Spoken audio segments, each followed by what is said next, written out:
So this is kind of fun. A local college, the average male student has a height of 69 inches with a standard deviation of 3 inches. Average female student has a height of 64 with a standard deviation of 2.5. So who's taller, relatively speaking, the 72-inch male or a 67-inch female? Your proof is basically who is more standard deviations above average. Okay, I'm going to let you do that. Your proof will be here. Calculate both z-scores, and your answer will be based on which one has the higher z-score.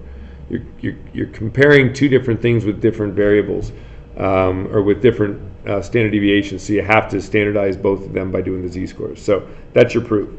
But the Tall Club International is an organization that caters to exceptionally tall individuals. The height requirement for women to join is 72. So what is the equivalent height requirement for men? This is kind of tricky because 72 is well above 64. Okay, in fact, we have to find the z-score for that. So z is equal to 72, tall woman. By the way, that's 72 inches is really only 6 feet, but for a woman, that's taller than average. Well, how much taller? Well, let's take a look. You subtract the average height for a female, is a 64, and divide that by 2.5. Okay, well, the difference there is 8. 72 minus 64 is equal to 8. And 8 divided by 2.5 is equal to 3.2. So, you talk about how much taller than average is that? Well, it's 3.2 standard deviations above average. Okay, so that's a pretty good jump with what we know about the standard deviation.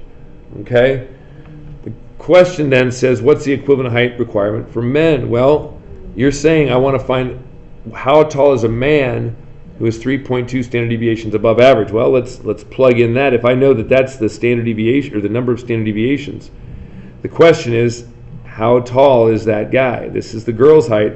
This is the unknown guy's height. We just need to say, okay, well, I'm going to subtract 69 from that height, and I'm going to divide that by 3 because that's the mean and standard deviation of the guys.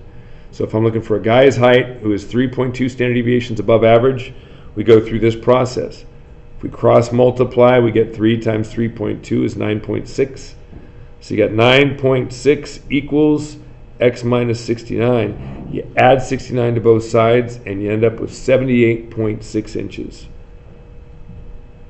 Okay, which is about 6'6" and 0.6 inches. That's not 6 inches. That's 0.6. Well, yeah.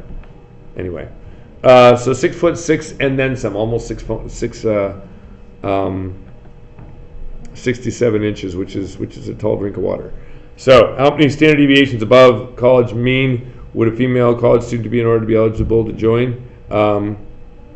Well, that's code for saying, do you understand that that is the number of standard deviations? So how many standard deviations? We already had that. It's just a matter of identifying the z-score as the number of standard deviations.